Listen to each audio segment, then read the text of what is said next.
दर्शकबिन आफ्नो श्रीमान सागरलाई खोज्नका लागि जंगल प्रवेश गरेका कान्छीका घर परिवार यति बेला आफ्नै आँखा अगाडि बाघलाई देखिसकेपछि भने उनीहरू निकै नै डराएका हुन्छन्। हो साथीहरू, यति बेला भने कान्छीले आफ्नो श्रीमान सागर जंगलमा हुनुहुन्छ भन्ने कुरा आफ्नो सपनीमा देखिसकेपछि कान्छी भने आफ्नो दाजु र आफ्नो देवरलाई लिएर उता जंगलमा आफ्नो श्रीमान सागरलाई खोज्नका लागि गएकी हुन्छन् र त्यहाँ जंगलमा केही अगाडि जाँदा भने उनीहरूले सागरको पर्स भेटाएका हुन्छन्। त्यो सागरको पर्समा भने सागरको फोटो अनि आफ्नो कान्छीको फोटो देखेर कान्छी पनि निकै नै खुसी बनेकी हुन्छन् र अब त पक्कै पनि मेरो श्रीमान सागर यही जंगलमा नै हराउनु भएको छ भन्ने कुरा कान्छीले थाहा पाइसकेकी छिन् र आफ्नो श्रीमान सागरलाई छिटो भन्दा छिटो खोज्नको लागि कान्छीहरू भने अझै अगाडि बढिरहेका हुन्छन् र त्यतिकैमा कान्छीका घर परिवारको अगाडि भने एउटा बाघ आएको हुन्छ र त्यो बाघले भने कान्छीहरूलाई भगाउन कोसिस गर्छ र कान्छीहरूसँग लड्न थालेको हुन्छ।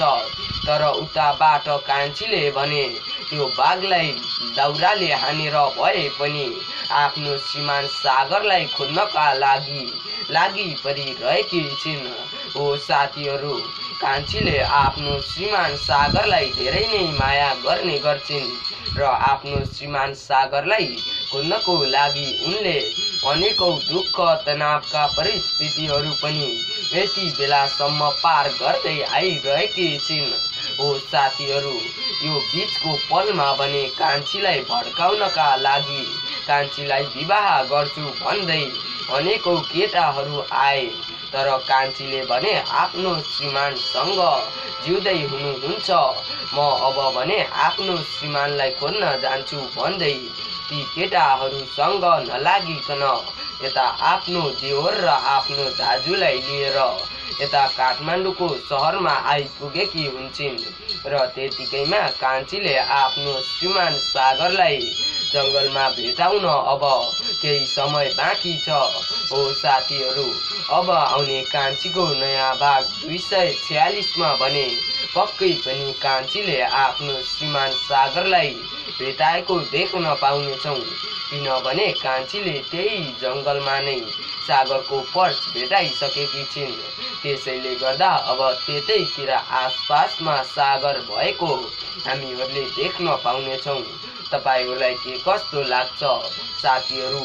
कान्छी र सागरको छिटो भन्दा छिटो मिलन हुनु पर्दछ र जुन व्यक्तिले सागरलाई त्यो घना जंगलमा बन्धक बनाएर राखेको छ त्यो व्यक्तिलाई कान्छीले कडा भन्दा कडा कारबाही गर्नुपर्छ भन्ने जतिले हाम्रो यस च्यानललाई सब्स्क्राइब गर्न भने नभुल्नुहोला है त।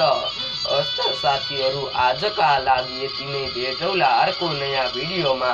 त्यति बेलासम्मका लागि बिदा चाहन्छौँ।